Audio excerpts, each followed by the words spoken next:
sua rinite está atrapalhando você a estudar? Vem comigo que isso pode ter solução. Fala Supers! Você que acompanha o canal do Super Study, que já está inscrito aqui, já ativou as notificações porque não quer perder nenhum conteúdo, sabe que o Super Study tem como propósito promover saúde física, mental, para que você tenha alta produtividade e bem-estar na sua jornada. E a gente aqui que fala sobre ciência, sobre neurociência, sobre nutrição, a gente fala sobre saúde, você sabe, né? Os aspectos até relacionados a doenças, mas sempre aquilo que envolve de alguma maneira a produtividade. E é por isso que hoje eu vou falar um pouquinho de crises e situações respiratórias, porque muitas delas afetam diretamente na nossa produtividade, no nosso bem-estar no dia a dia e são comuns para muitas pessoas. E o que eu vou te contar nesse vídeo são situações que eu já passei várias vezes com alunos meus, inclusive os que eu acompanho de perto nas minhas mentorias. É bastante comum que alunos das minhas mentorias eles tenham o histórico de alguma doença respiratória, de rinite é muito comum, às vezes de asma, e com algumas mudanças os sintomas eles praticamente desaparecem e já teve casos até deles desaparecerem completamente. Então eu quero que você fique atento a essas duas coisas, se de repente não podem ser a causa de você estar potencializando os sintomas das suas crises respiratórias, dos seus quadros respiratórios. Vamos ver quais são essas duas coisas? Então bora lá. O primeiro passo é a gente entender que o nosso corpo muitas vezes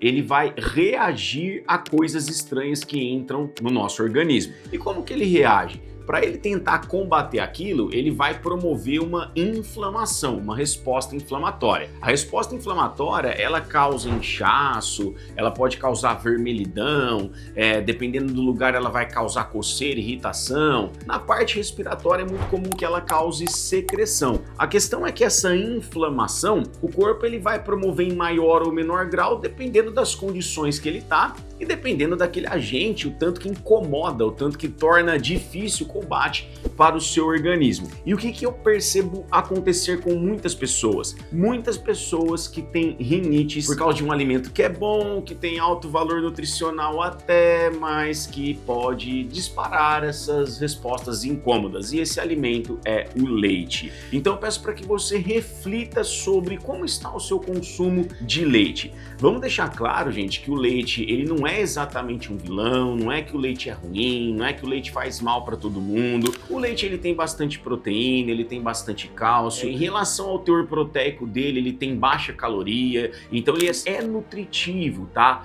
Só que para muitas pessoas o leite ele não cai tão bem. E essas pessoas às vezes elas não sacam que é o leite que pode estar fazendo um mal para elas. Às vezes silenciosamente ou às vezes de uma forma um pouco mais evidente. Por isso que se você tem inflamações muito constantes, né, desde acne, a parte gástrica e sobretudo a essas partes respiratórias, nariz frequentemente entupido, coçando, as rinites, verifique se você não consome leite em grande quantidade com grande frequência. E aí o que eu sugiro para você? Eu sugiro para você que você retire o leite temporariamente para testar, se for o seu caso, você tem esses mal-estares aí que eu tô falando, e faça uma substituição nutricional adequada, tá? Então você tira o leite, coloca lá um iogurte desnatado, às vezes um whey protein, alguma outra coisa para que você tenha proteína, tá? Mas tente tirar o leite ali por uma semana, 2 semanas, 3 semanas e verificar se os seus sintomas melhoram, porque nas minhas mentorias algumas vezes já aconteceu de eu fazer esse teste com os meus alunos e a melhora ser absurda.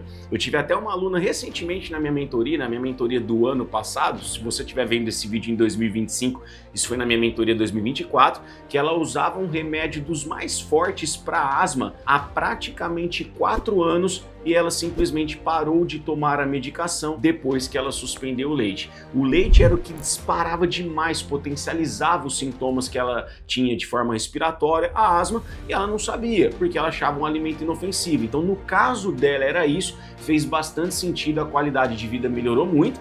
Ela hoje consome proteínas de forma alternativa, ovos, whey protein, por exemplo, também. Então vale a pena você ter esse teste, porque pode ser que faça sentido para você. Repetindo, o leite ele é bom em termos nutricionais, não necessariamente ele pode estar fazendo bem para você, é bom ficar atento. Já vou te falar a segunda coisa, e ela é muito mais comum do que a gente pensa, aliás, muito mais comum que a questão do leite, mas peço aí para você deixar o seu like, né? A gente está aqui fazendo um conteúdo de qualidade que transforma a vida das pessoas, e o likezinho ele dá uma força pro Super Studio, ele dá uma força para mim, que sou idealizador de Super Studio também, a gente fica muito feliz. Cara, a segunda coisa para você ficar muito esperto é como que está o seu nível de vitamina D. Dá uma olhada nesse estudo aqui, ó, que foi feito com estudantes no Brasil, e que 57% dos estudantes têm níveis insatisfatórios de vitamina D. Cara, mais da metade da galera não tem vitamina D de forma adequada. E o que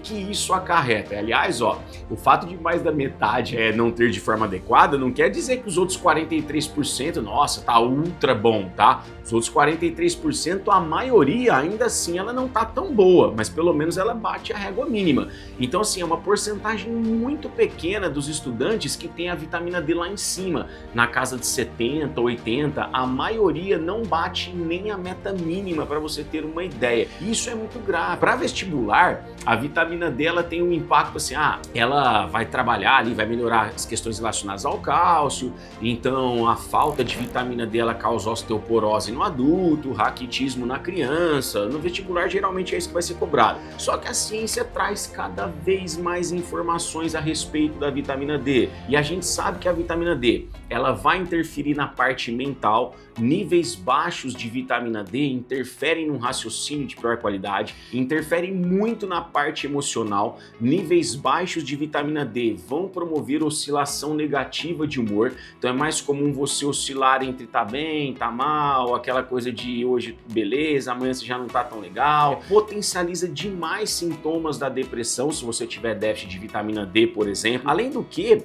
a falta de vitamina D ela te deixa com menos motivação, com menos disposição e mais propenso a respostas inflamatórias um pouco mais agressivas. O que significa isso na prática? Pessoas com deficiência de vitamina D, em função dela participar ali de algumas modulações envolvendo os glóbulos brancos, quando essa vitamina D ela tá baixa, a tendência é que seus glóbulos brancos tenham que reagir com mais inflamação para dar conta do recado. Então, os quadros que você teria de alguma infecção que de repente fossem leves, quase imperceptíveis, assintomáticos, às vezes eles vão ser mais sintomáticos. E muitas das pessoas que têm crises respiratórias com mais frequência, como por exemplo as rinites, é porque tem baixa vitamina D. E aí quando você começa a aumentar a vitamina D, os sintomas eles diminuem, a frequência dos sintomas diminui. Então veja como é que está o seu exame de sangue, como está a sua vitamina D, e veja se for necessário, se é necessário até realizar uma suplementação. Se for necessário usar a suplementação, a vitamina D Max faz parte do portfólio de suplementos do Super Studio, link aqui na descrição, mas não estou nem falando isso para você ir lá, não, eu vou comprar agora a vitamina D do Super Studio, não é essa a questão. A questão é você verificar se a vitamina D realmente vai ser necessária para você e de repente, se for, Super Studio ser uma opção que passe aí pela sua cabeça. Mas uma coisa é fato, grande parte das pessoas, mesmo com uma boa alimentação, com uma exposição ao sol, com uma rotina saudável, ainda assim vai ter a vitamina D abaixo do esperado. Posso te contar? É o meu caso. Eu, em determinado momento da vida, fiz um exame genético, um exame de DNA, que revelou que eu tenho predisposição genética à baixa vitamina D. E era por isso que, mesmo eu comendo bem, tendo boa qualidade de vida, me exercitando, me expondo ao sol, a minha vitamina D era sempre baixa. Ela turbinou depois que eu comecei a suplementar e isso me fez muito bem. Por isso que eu compartilho com você, que eu acredito que possa fazer bem para você também.